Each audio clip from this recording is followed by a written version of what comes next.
Fala galera, o Aula na Lata é esse bloco aqui que eu vou comentar sobre assuntos relevantes aí que caem em concurso público, né? Tanto na área de carreiras jurídicas quanto na área policial, né? Servidores, enfim, né? Antes de voltar a falar da aplicação da lei penal, vou falar do caso concreto aqui que essa semana viralizou na internet, no caso da mulher que foi tirar o dinheiro para fazer um empréstimo.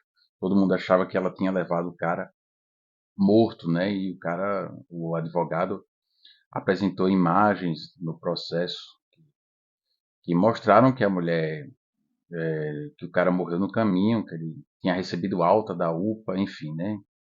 Viram ele saindo do carro também e foi constatado que o cara realmente morreu no caminho do banco. Enfim, né? As coisas aparentes da internet, as pessoas começam a julgar, processar e condenar, linchar as pessoas na internet e não sabe procurar, não sabe investigar o que realmente aconteceu. Enfim, vamos lá. Hoje eu vou terminar sobre o vídeo da aplicação da lei penal. Vou falar também do Tribunal do TJ de Alagoas, que abriu a inscrição para o curso de técnico judiciário, né? E queria falar de um caso concreto de uma amiga minha também que estava estudando para magistratura e ela terminou fazendo o concurso para técnico judiciário, foi aprovada e depois ela foi ser procuradora do município do estado de Alagoas, né? Do município, eu não lembro agora qual era o município, enfim, né? Estou querendo dizer que é uma oportunidade, né? Que para quem está estudando aí para concurso, lembrando também que tem aberto aí os editais do Ceará e da Bahia também, carreiras policiais. E também essa semana eu vou ver se dá para falar sobre direito constitucional, poder constituinte e princípios constitucionais e conceito e classificação das constituições, né? Vamos lá. Eu tinha parado no tipo penal aberto, que é aquele em que o legislador utiliza expressões de caráter abrangente, que não infringe o princípio da taxatividade, né? Incluindo dessa forma um grande número de condutas, como é o exemplo do homicídio culposo e da lesão culposa. O tipo aberto, ele é delimitado, portanto não infringe o princípio da taxatividade, como dito anteriormente. Vamos entrar agora nos aspectos materiais do princípio da legalidade. Estão ligados à aplicação da pena, né? Tem o princípio da insignificância, da alteridade e da adequação social. Eu vou falando, vou colocando as imagens aí do material e vou mostrando como é que se estuda, né? Como é que se aplica o estudo para esses cargos aí que eu já falei, né? Depois a gente vai fazer questões. O princípio da insignificância são condutas que produzem lesões insignificantes aos bens jurídicos, são penalmente atípicas, são condutas atípicas, né? Quando se aplica o princípio da insignificância, aplica-se a atipicidade material. Então, a consequência disso é que o fato é atípico. Isso é, a conduta é formalmente atípica, fulano, o agente realmente praticou um crime, porém, a conduta é materialmente atípica. E o STF consignou que a aplicação do princípio da insignificância passa por vetores, né, contidos para que a aplicação do princípio da insignificância se dê de maneira racional, que é o PROL. Isso é um método mnemônico, né? PROL. Primeira letra do PROL é o P, periculosidade social, né? Comportamento é dotado de periculosidade social, né? Fica a pergunta, né? E exige-se a ausência de periculosidade social. O STF afirma que, como regra, antecedentes ou reincidência impedem a aplicação do princípio da insignificância. Princípio da insignificância, vamos para a segunda letra, que é o R, que é a reprovabilidade do fato. Todo comportamento criminoso representa uma reprovabilidade. O que o Supremo exige é uma reduzida reprovabilidade. Como exemplo, os tribunais superiores prescrevem que não se aplica a insignificância no furto qualificado e também não se aplica crimes praticados com violência ou grave ameaça à pessoa. A terceira letra é a ofensividade do PROL. Deve haver uma mínima ofensividade, o que se leva em consideração o bem jurídico protegido. Para o STJ não se aplica como regra o princípio da insignificância aos crimes contra o meio ambiente.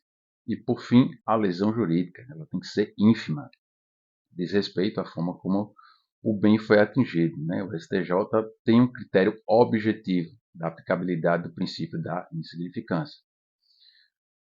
E, em caso do crime de furto, se o valor do bem foi subtraído e tem o valor a 10% do valor correspondente ao salário mínimo vigente na época do fato, aplica-se o princípio. Né?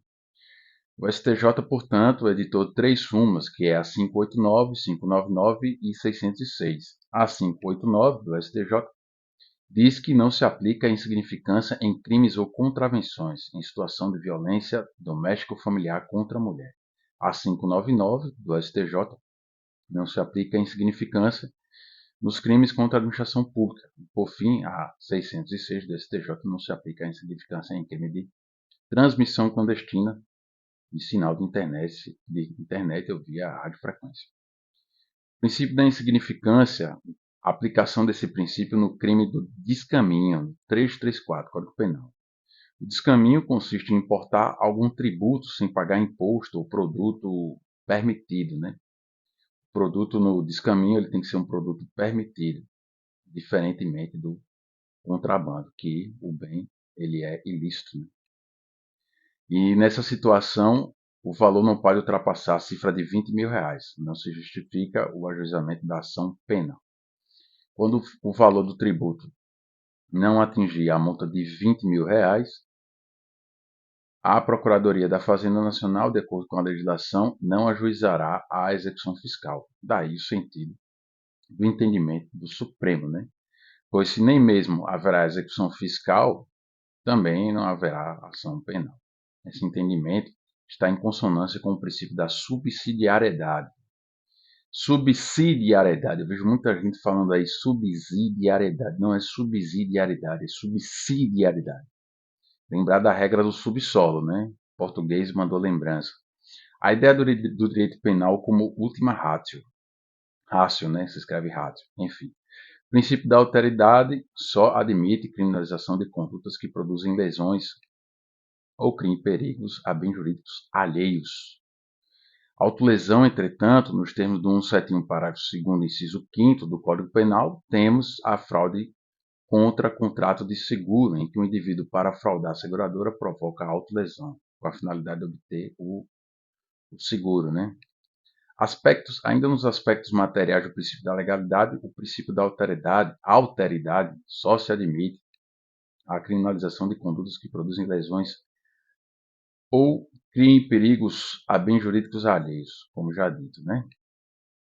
Estelionato está aqui, o crime, parágrafo 2º, eu não vou ler, porque eu já falei. Constrangimento legal, artigo 146. Constranger, o tipo é constranger alguém mediante violência ou grave ameaça, ou depois de lhe haver reduzido por qualquer outro meio a capacidade de resistência, e não fazer o que a lei permite ou fazer o que ela não manda. Exemplo desse crime é você, com uma arma, mandar alguém assinar um cheque para você. Né? Parágrafo terceiro, não compreende na disposição deste artigo, inciso primeiro, a intervenção médica ou cirúrgica sem o constrangimento do paciente ou de seu representante legal, se justificar por iminente perigo de vida. Né? O médico quer fazer uma cirurgia no cidadão e quer fazer a cirurgia para salvar a vida do indivíduo, isso aí não configura constrangimento legal. Né? Já falei da coação exercida para impedir o suicídio? Não, vou falar agora. Não é crime você coagir uma pessoa com violência para impedir que ela se suicide. Não é crime. Consumo de drogas. A lei de drogas, no artigo 28, tipifica o crime de porte de drogas para consumo próprio. Há no STF um recurso extraordinário com repercussão geral, em que se discute a constitucionalidade desse dispositivo. Os votos até o momento são pela inconstitucionalidade. E o STF reconheceu a inconstitucionalidade para o porte de maconha para uso próprio. E o placar dos votos está atualmente em 5-3 para ver se decide pela constitucionalidade ou inconstitucionalidade. Na prova para delegado ou outra qualquer, enquanto o STF não concluir o julgamento, esse dispositivo não tem que ser aplicado. Não se aplica o princípio da alteridade. O legislador não descreve a utilização, e sim porte, né, que é transportar, portar, que são comportamentos passíveis de perigo à saúde pública e, portanto, bem alheio. O princípio da adequação social, né, condutas socialmente adequadas não podem ser criminalizadas. O princípio da adequação social tem como destinatário o princípio o legislador. Aí pergunta-se, né, o judiciário, discordando da opção do legislador, pode deixar de aplicar o tipo penal por considerar a conduta socialmente adequada? De acordo com a doutrina, sim, em casos extremos. Em casos extremos, pois a ideia da adequação social deriva do princípio constitucional da dignidade da pessoa humana previsto no artigo 1º da Constituição, inciso 3º. Como exemplo, o princípio costuma ser invocado em 3 situações: contravenção penal, jogo de azar, artigo 50 da Lei de Contravenções. A jurisprudência diz que não é possível a aplicação do princípio da adequação social.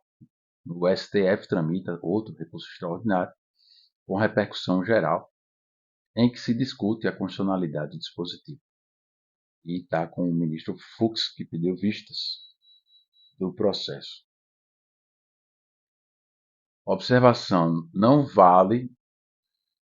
se deve confundir adequação social com leniência social.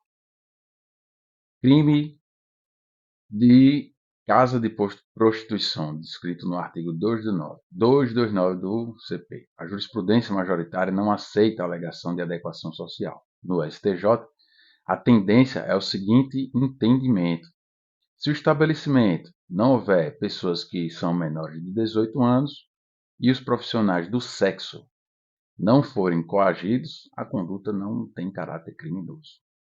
Venda de CD e DVD, isso aqui não deveria nem estar na doutrina, porque ninguém compra mais nem CD nem DVD. No entanto, conforme o artigo 184, parágrafo 2º, ainda é criminalizada essa conduta, né? Que tem a súmula 502, que afirma caráter criminoso da conduta. Um exemplo da aplicação do princípio da adequação social é o caso dos pais que furam a orelha dos filhos para colocar brincos. Rigorosamente, esse ato não configura a lesão corporal, pois representa uma ofensa à integridade física do indivíduo, né? Da criança. Né?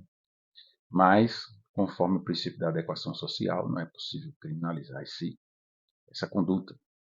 Lei penal no tempo, do artigo 2 ao 4 do Código Penal. Conflitos de leis penais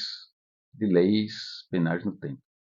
Dá-se quando 2 ou mais leis penais que tratam do mesmo assunto de modo distinto sucedem-se. O conflito ocorrerá somente quando a lei nova entra em vigor. O fenômeno pelo qual uma lei se aplica a fatos ocorridos durante a sua vigência denomina-se atividade, né? Quando uma lei for aplicada fora do seu período da vigência, trata-se de extraatividade. Extraatividade é esta, por sua vez, que se divide em retroatividade. Isso é a aplicação da lei penal aos fatos ocorridos antes da entrada em vigor. E a ultraatividade, lembrar de ultrapassar, significa a aplicação de uma lei depois de sua revogação. De acordo com a nossa Constituição, a extratividade apenas ocorrerá em benefício do agente. A retroatividade benéfica das leis se encontra na Constituição, artigo 5º, inciso 40, e artigo 2º do CP. E artigo 5º é o inciso 40 da CF, que diz que a lei penal não retroagirá, salvo para beneficiar o réu. E o segundo diz que ninguém pode ser punido por fato que lei posterior deixa de considerar crime, cessando em virtude dessa execução e os efeitos penais da sentença condenatória. Né? É importante destacar que a retroatividade benéfica atinge inclusive coisa julgada. Né? A propósito, pergunta-se a quem compete aplicar a lei benéfica após o trânsito em julgado. Conforme a súmula 611 do STF, é o próprio juiz da execução penal competente para tanto. Não vou ler a súmula, porque acabei de dizer ela resumidamente. Lei benéfica. Abolicio crimes é a nova lei que descriminaliza condutas deixando de considerar determinado fato como infração penal, revoga o tipo penal e é preciso que o comportamento não se adeque a nenhum outro tipo penal. Nesse sentido, podemos citar o exemplo do artigo 214, que é o atentado violento ao pudor, que foi revogado formalmente em 2009, porém as suas condutas foram inseridas no 213 como conduta de estupro, né? Mantendo o caráter punitivo e, sendo assim, não há que se falar em abolição crimes. E esse fenômeno damos o nome de princípio da continuidade típico-normativa. Atenção! Conforme a Lei 3.718, revogou o artigo 61 das contravenções penais, né? Importunação ofensiva ao pudor, incluindo no 215, importunação sexual, né? De uma norma penal gravosa. Portanto, não retroagirá. A esse respeito, é de interesse destacado o caso de repercussão em São Paulo, envolvendo um indivíduo que ejaculou na vítima no interior de um transporte coletivo.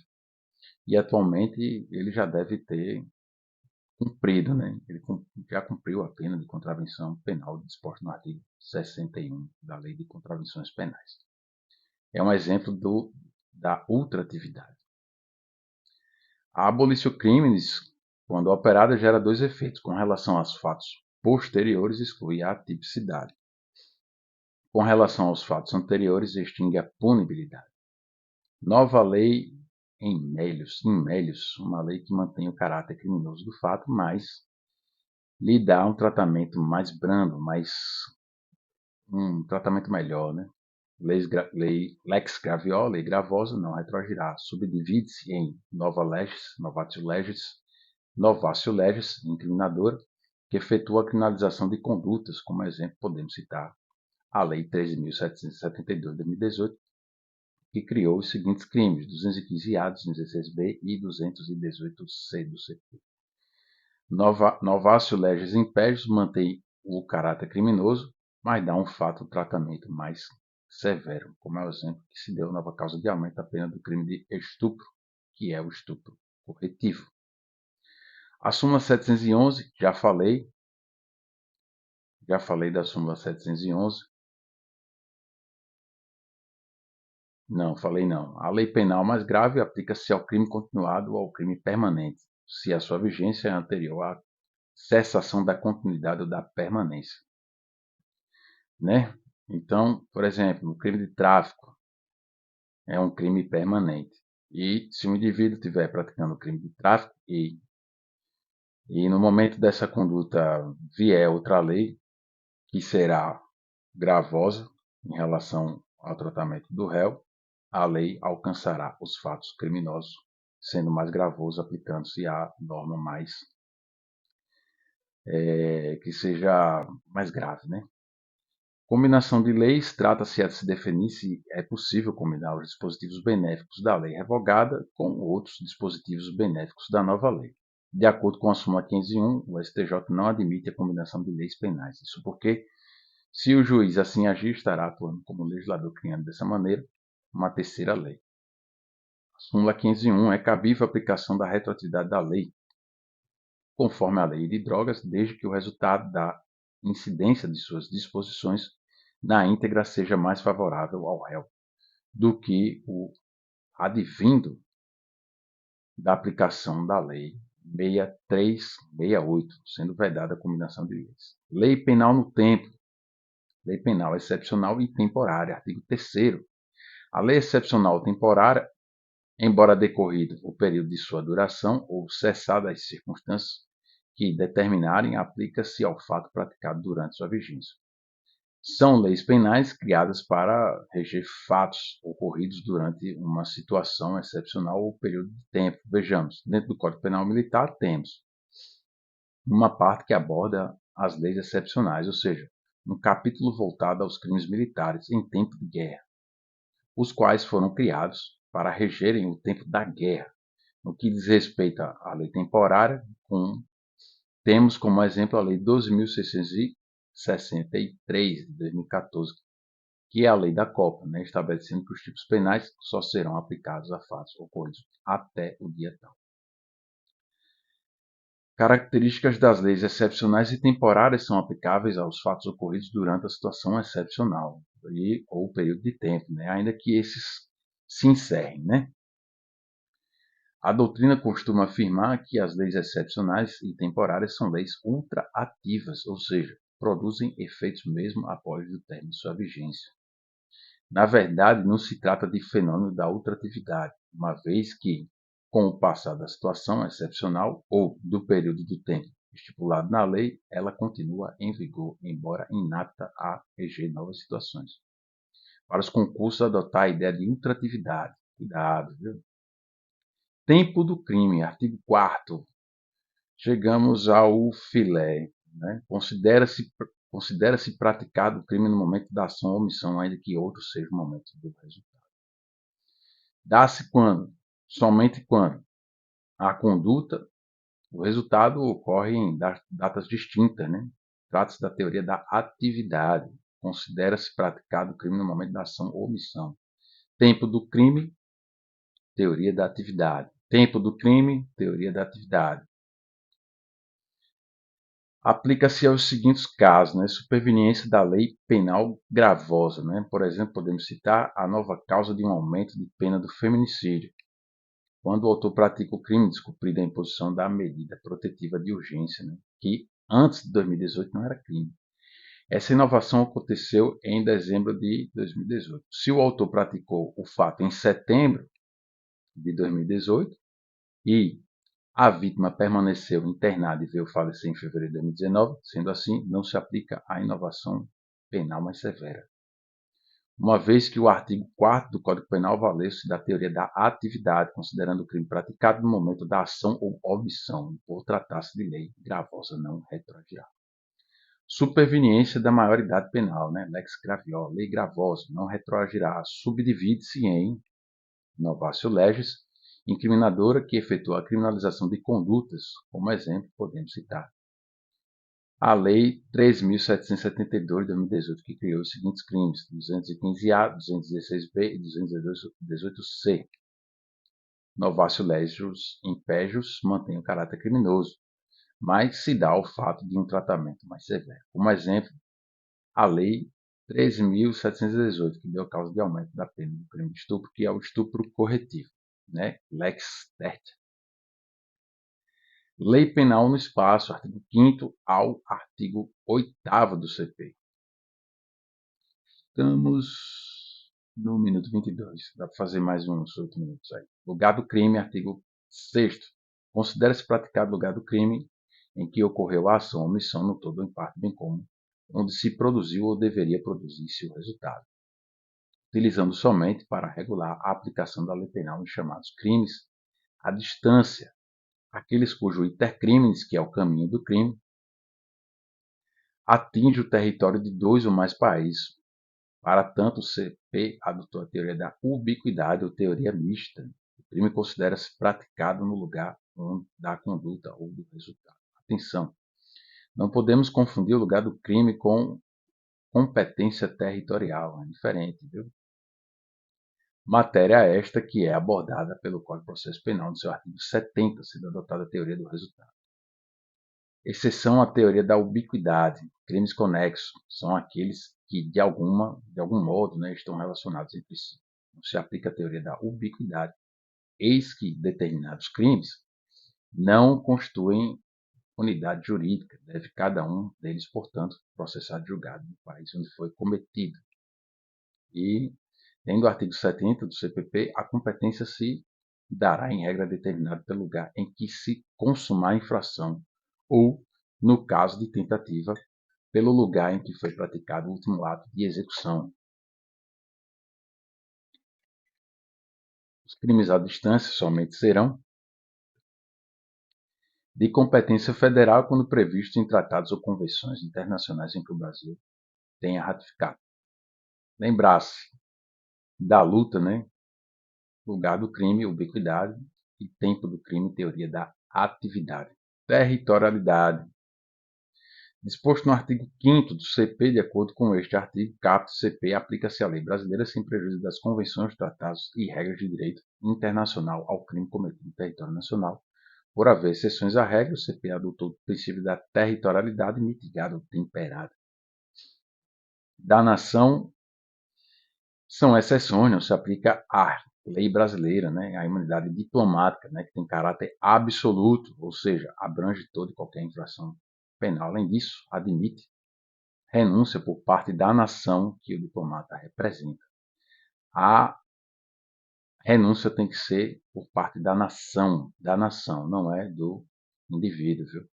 Os detentores de imunidade são embaixadores, chefes de missão diplomática e chefes de Estado e governo, representantes e organismos internacionais em missão diplomática e o núncio apostólico.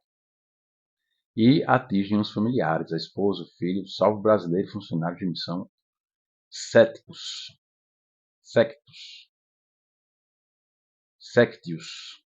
Cuidado, no interior da embaixada não se trata de território estrangeiro. Entretanto, a polícia não pode ingressar no local sem autorização do embaixador. Se houver um crime no interior da embaixada, o autor responderá pelo crime. A não ser que tenha a imunidade diplomática, né? A imunidade consular possui caráter relativo. Essa é a diferença. Viu? A imunidade consular é diferente da diplomática. Isto é, só abrange as funções relacionadas à função. Também poderá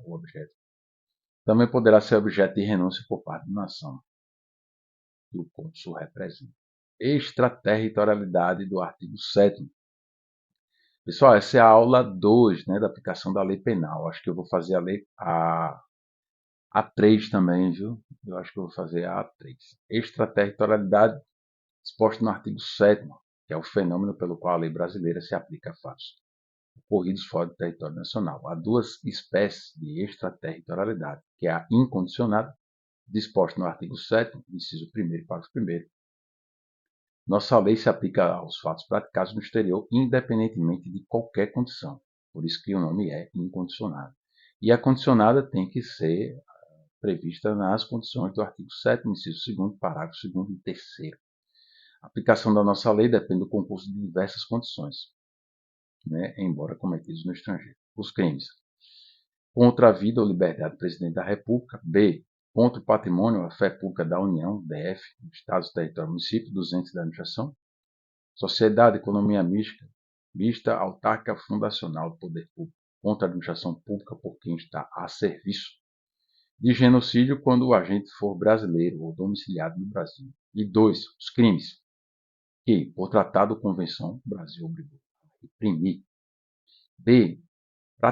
Praticados por brasileiros e C. Praticados em aeronaves ou embarcações brasileiras mercantes ou de propriedade privada, ou em território estrangeiro, e aí não sejam julgados. Parágrafo 1º.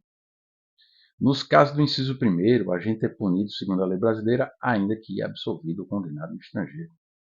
Parágrafo 2º. Nos casos do inciso 2º, a aplicação da lei brasileira depende do concurso das seguintes condições.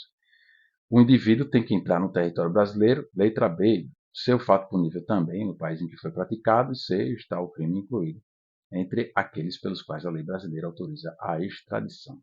Letra D. Não ter sido agente absolvido no estrangeiro ou não ter cumprido a pena. Letra E. Não ter sido o agente perdoado no estrangeiro ou por outro motivo não está extinta a punibilidade, segundo a lei mais favorável. Parágrafo 3º. A lei penal brasileira aplica-se também nos crimes por estrangeiro contra brasileiro fora do Brasil, né, se reunidas as condições previstas no artigo anterior. A linha A não for pedida ou foi negada a extradição ou se houve requisição do ministro da Justiça. Princípios. O nome do princípio Justiça Penal Universal ou Cosmopolita refere-se aos crimes graves cuja punição interessa a toda a humanidade ou o conjunto de nações. A real proteção real da proteção ou da defesa diz respeito que a proteção dos bens jurídicos é de caráter público e da personalidade nacional refere-se à nacionalidade do sujeito ativa. O agente do crime tem que ser brasileiro, o passivo a vítima brasileira. Representação brasileira ou da bandeira, né, refere-se a fatos ocorridos a bordo de embarcações ou aeronave brasileira privada no exterior, quando ali não forem julgados. A incondicionada. A aplicação da lei brasileira do crime cometido no estrangeiro não depende de qualquer condição. Nessa hipótese, aplica-se a lei brasileira, ainda que o agente tenha sido condenado ou absolvido no estrangeiro pelo fato, exceção do princípio non bis in idem. Cuidado, pessoal, que não é bis in idem, é non bis in idem. Sendo assim, a pena cumprida no estrangeiro será descontada se da mesma natureza, né? Ou atenuará se forem diferentes. A pena brasileira, artigo 8º do CP. A pena cumprida no estrangeiro atenua a pena imposta no Brasil pelo mesmo crime, quando diversas ou nela computada quando idênticas. Condicionado. Territorialidade condicionada. A aplicação da lei brasileira é, na verdade, subsidiária e fica condicionada ao implemento cumulativo de determinadas condições. Entrar o agente no território brasileiro, se o fato for punível também no país em que foi praticado. Não ter sido agente absolvido ou, se condenado, não ter cumprido pena no país em que foi praticado o crime. Não está extinta a punibilidade nem no Brasil, nem no país em que o crime foi praticado.